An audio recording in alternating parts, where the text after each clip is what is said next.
Hello everybody and welcome back to OMB Reviews. I am the critic who is a cynic. Hope you're doing well, and today, yes, I am dressed like a lumberjack because all of my jackets are currently dirty except for this one, so enjoy that for yourselves. But today we will be doing a box office breakdown for this past weekend, which saw Avatar: The Way of Water continuing its dominance at the box office, adding another, $200 million or so when all is said and done with the domestic and international numbers. So right now it is getting very close to $1.9 billion worldwide, and will absolutely surpass the box office of Spider-Man No Way Home, which during the quote-unquote pandemic era has up to this point been the most impressive box office film, and now it's looking like Avatar: Way of Water will be able to take that crown relatively easily. I do want to say, though, that this video today probably going to give you another trigger warning if you happen to be a big fan of Avatar: The Way of Water, because as I always try to say, yes, there is a subjective and an objective side of films, and clearly I subjectively dislike this film, dislike this franchise, but when it comes to these numbers, I'm going to be saying some things, and I'm going to be mentioning some words that even start with an I, that might actually even sound a little bit like inflation. Oh, that's right, that's actually the word itself, inflation. So if you get triggered by that, hey, I love you. But before going any further into that and to all of the other films, including the film called Plane, that's right, the most original name ever to come to a movie ever, Plane, 2023. Before getting further to that, please make sure you smash that like button, lap that fire button if you're watching over on Odyssey, and smash the rumble button as well. And also make sure that you are subscribed to the channel with the bell notification on, that way you know every time a video or live stream goes live on the channel. And I know that I have not been making a lot of friends with my commentary on Avatar: The Way of Water. People don't want to hear it, but hey, at the end of the day, it's my channel, and I'm going to talk about Avatar: The Way of the Water the way that I see fit. But when it comes to the numbers themselves, I will not deny that the film is doing very, very well. I'm not crying about it. I'm just merely pointing out the fact. It's also a fact that Spider-Man No Way Home's domestic numbers are easily going to be able to beat the entirety of Avatar: Way of Water's domestic run, because though Avatar is indeed tracking right now to end somewhere probably north of $650 million domestically, the chances of it getting to close to $800 million or so domestic numbers for Spider-Man No Way Home, and we'll talk about that and give more specific about that in a second, domestically specifically, it's not likely to happen. So it's just interesting that, again, these films are being compared, but you do have to, again, be fair in the comparisons. And again, inflation is not really going to have that much of an impact on the differences between these two films. But as far as where the money is being made is concerned, that does have a bit of a impact. Because if you look at the world when Spider-Man No Way Home came out versus the world that we have now with Avatar: Way of Water, and where it's making a lot of its money, you start to realize that, okay, yeah, Spider-Man No Way Home actually, again, not only shows you how impressive Avatar: Way of Water's numbers are, but it shows you even more so how impressive the Spider-Man No Way Home numbers were, especially when that film came out. For those that forgot, that was the weekend after they had announced once again that the pandemic was destroying movies, right? They had just tried to play cover for a Steven Spielberg film when he decided to remake West Side Story and said, well, the movie's not doing well, but again, there's a pandemic and everything. And then all of a sudden you have Spider-Man No Way Home. It breaks, again, records all across the board as far as the pandemic era is concerned, and ends up making a pretty decent amount of money when all is said and done. You don't have that same type of mindset going on, not just domestically, but especially internationally. It's that difference of the international market that is really coming to play, and it really shows us that there might be room for some of these other big films set to come out this year and in the future, that there might actually be a place for them to be seen by various peoples. And so let's go ahead and dive into a little bit of this Deadline article. James Cameron's Avatar: Way of Water continues to outdo itself, which indeed it is doing, having grossed $1.8 billion globally and reaching nearly $1.9 billion at the worldwide box office through the weekend, and by Monday that will probably have already been passed. The estimated global cum through Sunday is $1.89 billion. Avatar 2 still ranks as the number 7th biggest movie of all time, and again,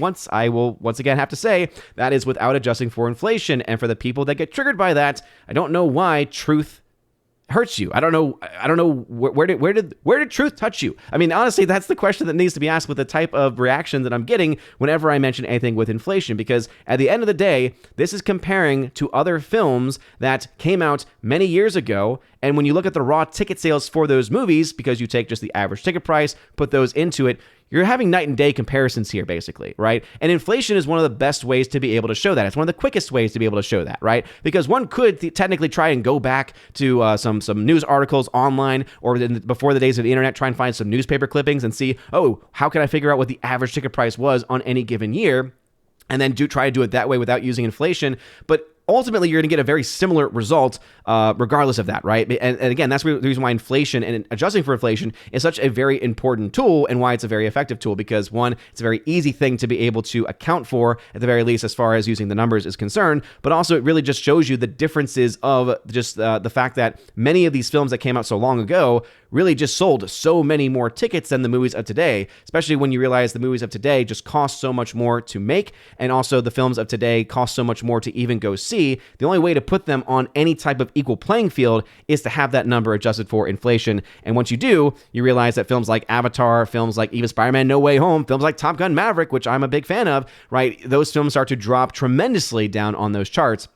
And that's why it's very incredibly important to keep those numbers into the mix. As it says there, after strong midweeks, the 20th Century Fox Studios sequel added $88.6 million at the international box office, which is a 36% drop. And that's really where the story is for this movie, is indeed at the international box office, because though domestically, it is also performing very well. As you can see, a 32% hold from last week, making another $31.1 million. 5 weeks into its release, that is very, very strong numbers there. There are not a lot of new films set to come out in the next few weeks. I mean, you're looking at this film having pretty much no competition, no real competition in the domestic space, international space for probably the next month or so. I mean, you're looking at what, mid to late February when you're talking about the next major release that might be able to start to gobble up some things.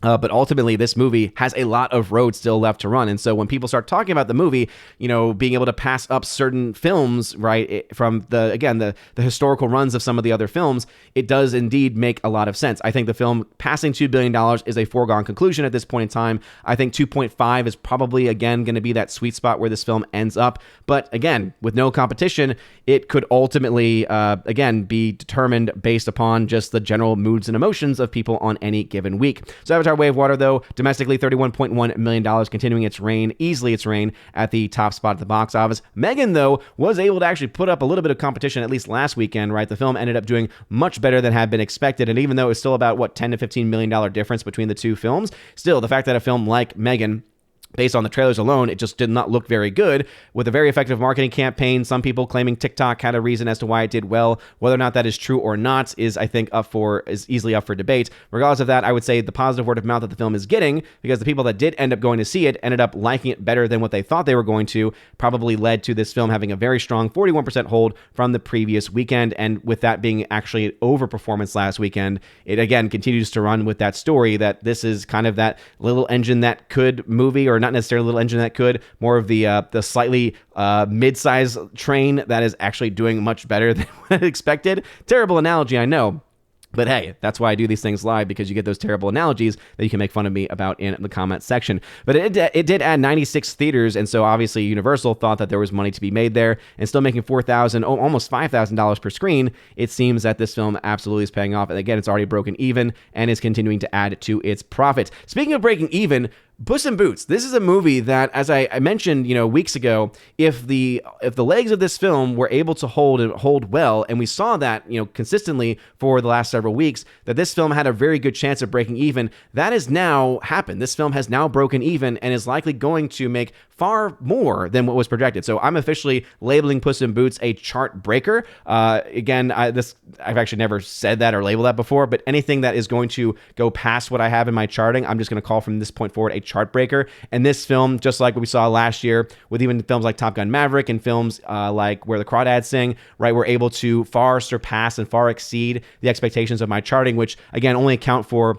which is the average, right, the historical average, which most films tend to make around 50 to 70% of their entire box office in the first 2 weeks. Right now, Puss in Boots is almost doubled what it so far almost has doubled what it made in its first 2 weeks. And so I again, it's a foregone conclusion at this point that after 4 weeks, it has broken even. It's continuing to hold a 1% drop. And I think we've mentioned this previously, that even this far out, that's very rare to see films have very, very small drops. Sometimes you might see those gains, right, especially over the holiday season. But for this to be leaving the holiday frame, running with a lot of momentum from seemingly positive word of mouth, you're looking at a movie that's just doing very, very well, to the point where it is going to easily, again, double what it made in the first 2 weeks of its release, and is now profitable. And so kudos to Universal. This is probably going to spark them to think about maybe making more films like it. And for anyone that liked this movie, hey, you might have more, if not Puss in Boots in your future, at least more from that universe in your future, because right now, again, money tends to talk sometimes,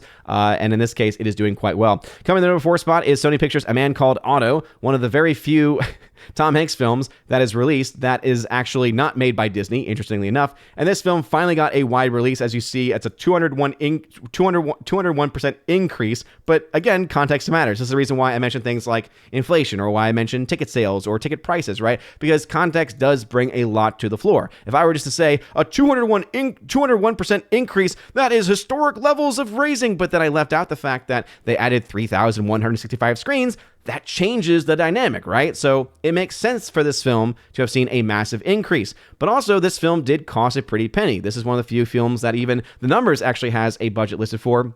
And right now it's being listed as $50 million for the budget and $18.8 million. And again, 12.6 is decent, I guess. But seeing that that's the third week out, and this has had a very odd release schedule, being released very early in about 4 screens in 2022 just to make it eligible for award season.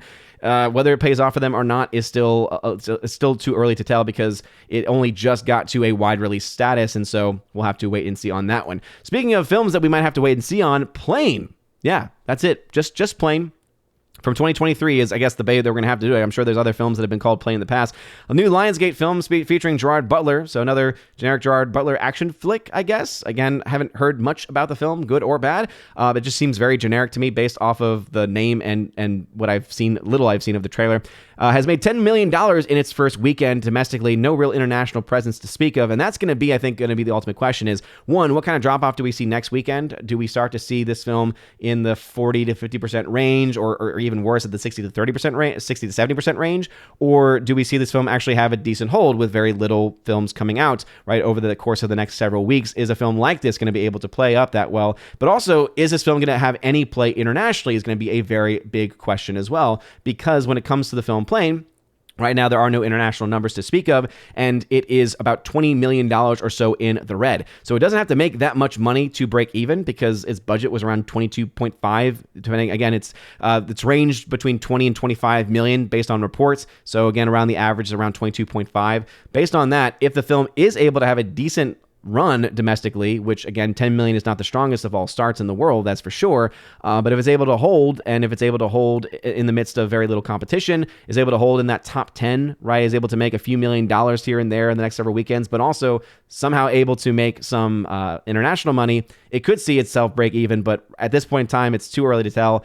I'm leaning towards not, based off of how much it has to make and how little it made in its opening, but we will, of course, wait and see. Then we have House Party from Warner Brothers, which really just, at this point, based off of what we're seeing in the box office, probably should have just stayed on HBO Max. I'm sure this is Warner Brothers trying to save some face and trying to get some money, but ultimately, this film, only in 1,400 screens, only going to have around a 17-day theatrical window before it gets put onto HBO Max. So it's just kind of weird. It's a very weird decision for Warner Brothers, and I think this is one of the many reasons and one of the many decisions, I think the movie's existence is one of them, as to why the studio has been one of the biggest losses as far as studios are concerned for the past several years, right? This studio, I've mentioned previously, and I will be doing my studio breakdown of the biggest box office losers, the biggest box office winners as far as studios are concerned, and obviously also when it comes to movies and things like that. But there's obviously still a lot of rolling parts. Obviously, when it comes to Top Gun Maverick, that film has now been far exceeded by the box office for Avatar. So the big question is going to be ultimately where Top Gun, where Avatar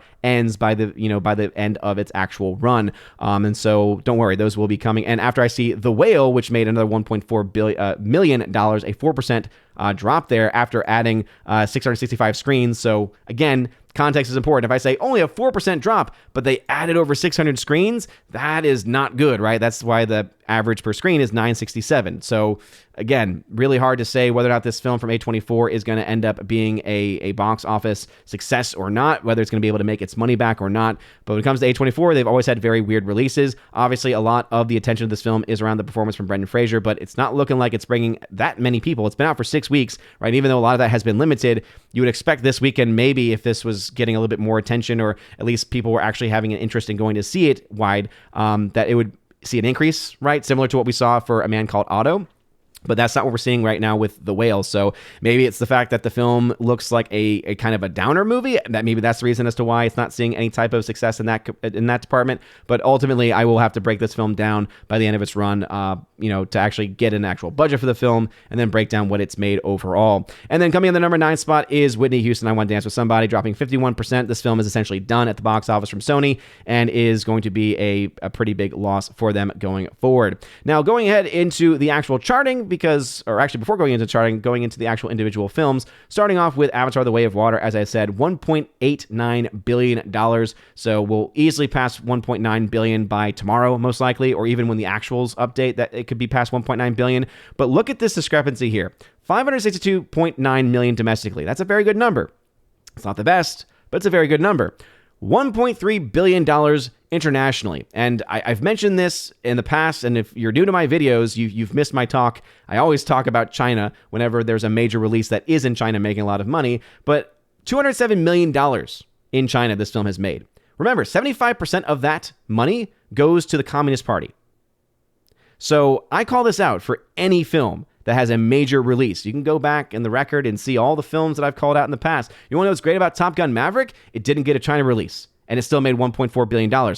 This movie got a China release, and again, China is definitely not the reason why the film is successful, because even if you take China out of the picture, you're still dealing with a film that made much more than Top Gun Maverick, and by the end of it would still end up being probably $2 billion without China. But I think that's also, even makes that's what makes it even worse, is that this film didn't need China. This film did not need to be able to in any way fund the Communist Party of China in any way whatsoever. And this is often the case with many films, right? When you look and see films that are able to show success without it, the fact that there are still films that do rely on it. And in this case, I believe there was even some workings between James Cameron and some companies in China in the development of the technology as well. So I don't even know if there's a cut that they're getting, the Chinese companies are going to be getting from that or not.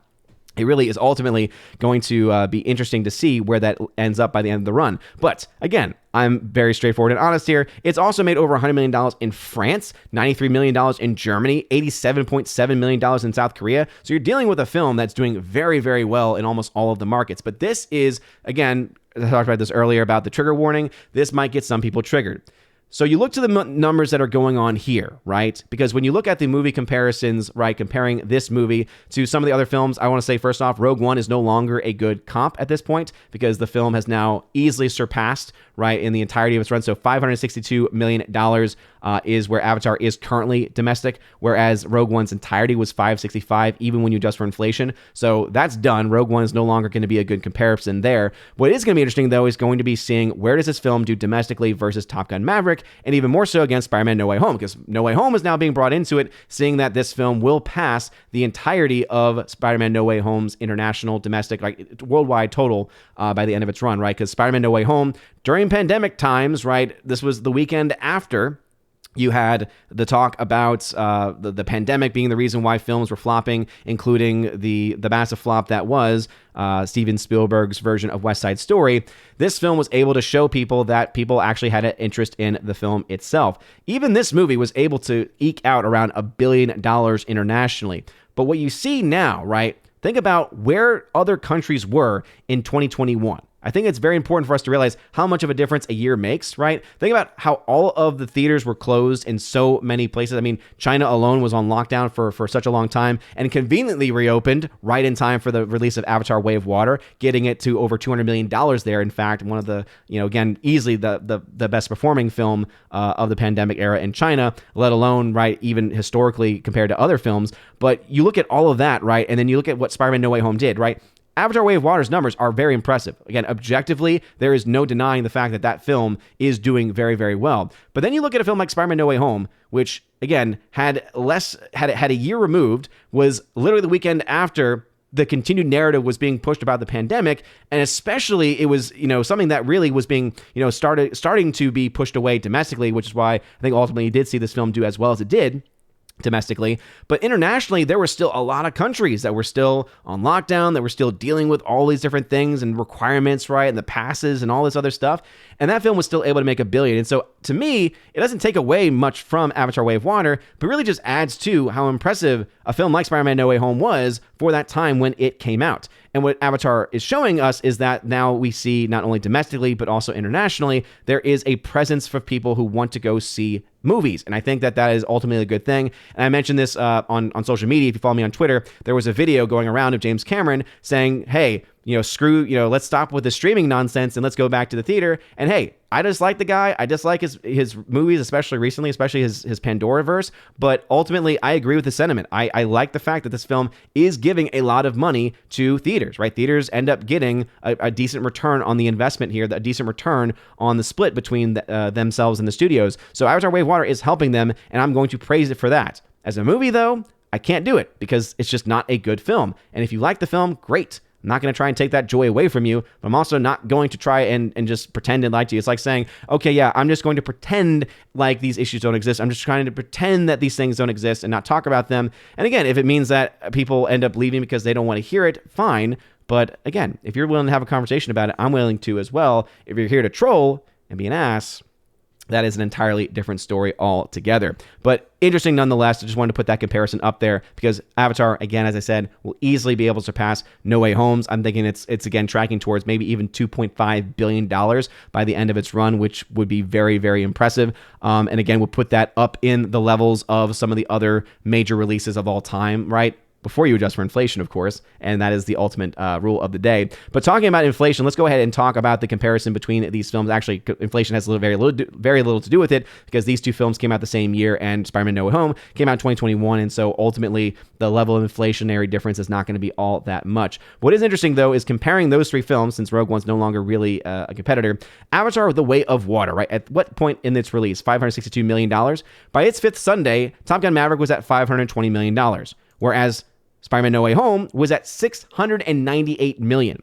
So I do not think that you're going to see the same type of numbers domestically for Avatar as you saw for Spider-Man No Way Home. I just don't think there is going to be enough time, or not enough time, but I don't think there's going to be enough gas to be able to push it there domestically. I mean, again, internationally, worldwide, it's going to be able to pass that pretty easily, but it makes a lot of sense as to why that is the case. And I've talked about, again, things today, but also things previously about ticket prices, et cetera, that, ultimately help explain a lot of those things. Not to mention, again, there are still a lot of people going to see the film. But what is interesting to me, and the one that I'm going to be following pretty closely, is the difference between Avatar's box office domestically and that of Top Gun Maverick. Because yes, right now you see a $40 million edge to Avatar: The Way of Water. But what's interesting is that look at the weekday performances here, right?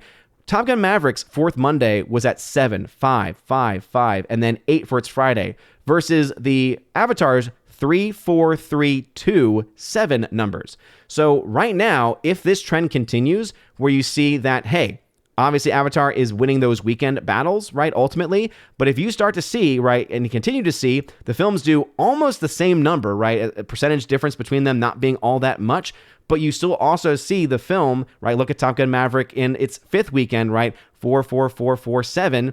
If you see similar drop-offs, right, because this film was already seeing in the 2s for the weekday, this also does a couple things. One, shows that there's still actually a chance that the film is not going to be able to pass up the $718 million domestic of Top Gun Maverick. I still think there's a chance for it right now. I think that $650 million is kind of what I would be projecting right now for an end result for Avatar, maybe upwards of $700 million.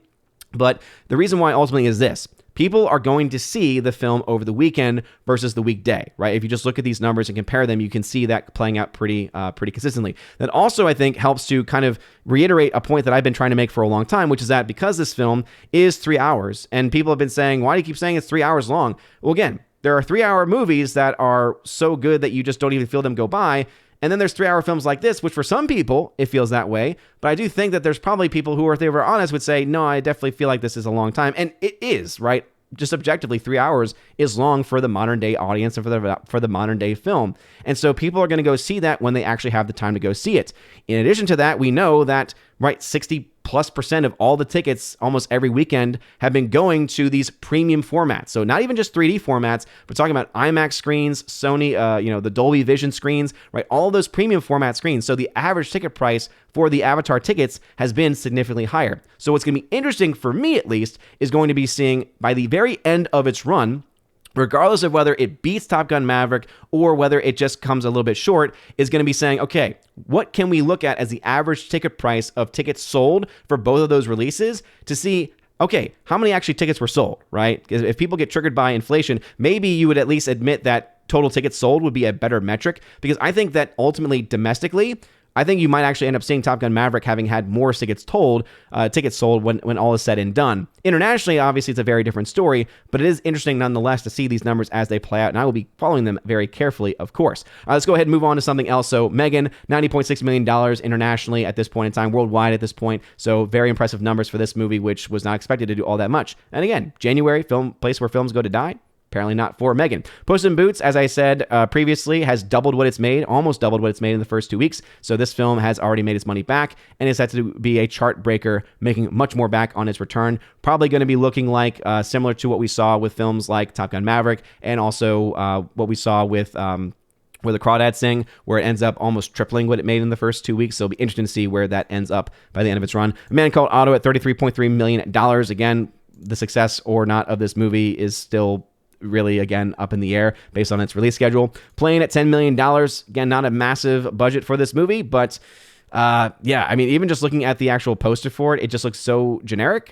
So whether it was good or not, please let me know in the comment section below. House Party, 17-day theatrical window before going to HBO Max. Sounds like most people are saying, I'll just wait for it to come to HBO Max instead. Black Panther at $829 million worldwide. Again, right up against the $450 million mark. As I said, domestically, 450 to 500 is the end result for this movie, and it's looking like that is going to be the case. It's looking like it will come in just short of 850 worldwide, and I don't expect it to make much more of, past 850 than that. I think, again, my international for this had been 8 to 850, and I've been sticking with that for a while, and I still do hold to that. Whale, again, opening up in more places, but I'm wondering if, because it seems like a bit of a darker story, because now it's a bit more wide of a release domestically, people still aren't seeing it. Whitney Houston film is a flop at this point in time. Babylon also not doing anything really, still a massive $100 million flop. And then The Menu, again, I mentioned this last weekend, that there are some numbers, again, some discrepancies in the numbers for this movie versus what you see covered on sites like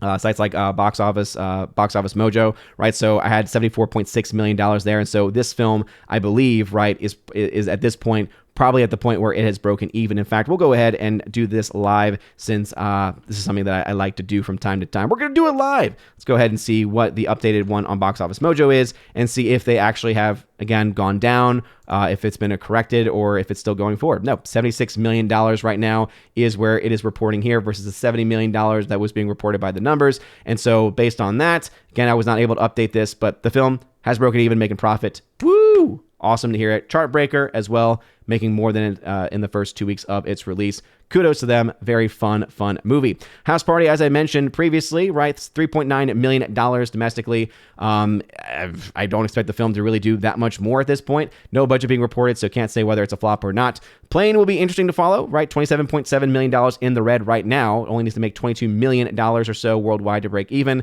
But right now, no international numbers to show of, and domestically, not really having the strongest of starts in general. The film M3GAN, though, $90.6 million means the film has now made $36.4 million in actual net gain profits, and I am making now some projections for this film, which is now in its second week of release, which is what I do every time 2 weeks goes by for a release. $129.5 to $181 million is what I project the final numbers for this movie will end up being, which means the actual net gain profit will be somewhere around $59 to $90 million. And so if this film actually ends up being a chart breaker, you could see it even get close to $100 million in net gain profit. In either case, the film is going to be much more successful than I think a lot of people were probably thinking. We can't say the same for Whitney Houston. $42 million in the red is still where that stands. Babylon, even though I have not updated the number, I think it's another $1 million ahead. You're still talking about it, well over $100 million of a flop there. Puss in Boots, again, great story for this film. $20.9 million in the black now, and as you can see from this number, almost doubling what it made in the first 2 weeks of its release.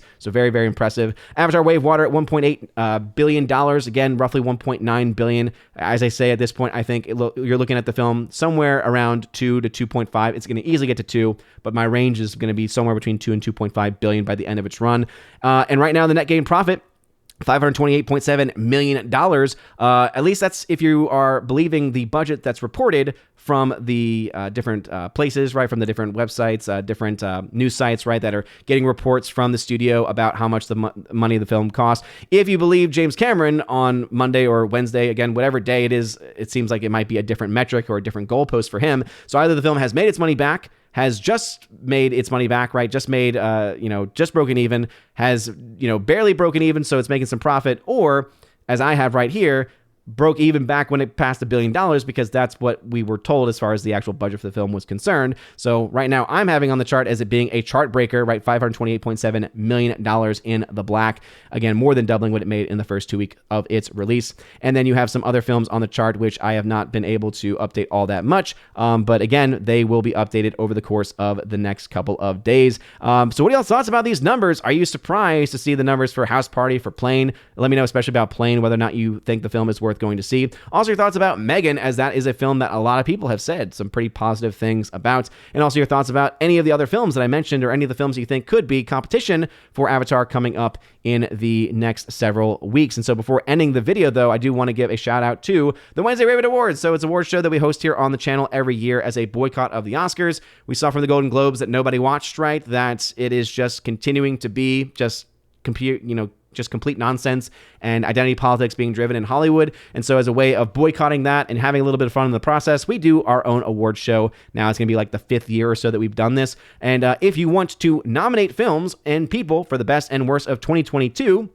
you can go ahead and check out the pinned comment in the comment section below, and it'll bring you to a form. You fill that form out, hit submit, and then you will be able to submit those responses. And responses are going to be cut off by next Sunday, so you have a week still to put in your submissions. And then whatever we have next Sunday, I'll be able to go through the responses and break out to see, okay, are we able to do a top 5 in this category? For Best Picture, maybe we can even do like a top 10. We'll have to be, again, dependent upon how many films get nominated and how many times they get nominated is ultimately how it goes down. And so yeah, we like to break those things down. We're very transparent about that process as well, unlike what we can find from places like the Oscars, etc. But let me know your thoughts about that as well in the comment section below. If you like this video, smash that like button, let that fire button Aussie. Again, check out my website, ombreviewscom, for more box office tracking and other places and stuff that you can support. You guys are all amazing and beautiful people. Hope you all have a wonderful rest of your day, a blessed Epiphany Tide, and as always, God bless.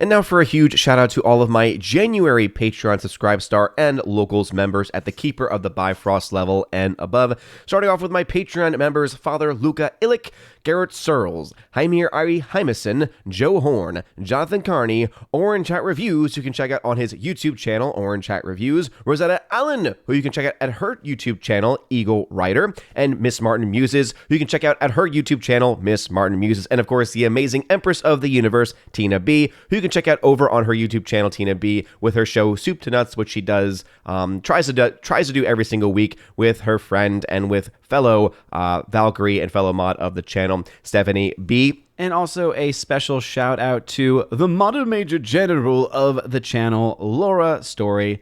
Thank you again for joining. And of course, I do want to give a special shout out to Tina B and make sure that everyone knows that our prayers are being extended towards her as she continues to recover from complications that have occurred recently with her medically and has resulted in a loss of eyesight, or at the very least of more clear eyesight. So to continue to offer our prayers for her. Also a shout out to my Subscribe Star peeps, Matt317, who can check out on his Twitch channel by the same name, The R, Fast Reaction, Mr. Roy, J-Rod the Beer Guru, and the K-Man, who you can check out over at xtheboundaries.co. And lastly, to my Locals members, Miss Minnesota Hockey Fan, How About a Hockey Player, J.H. Schwalbach, Brett D90, and the amazing lawyer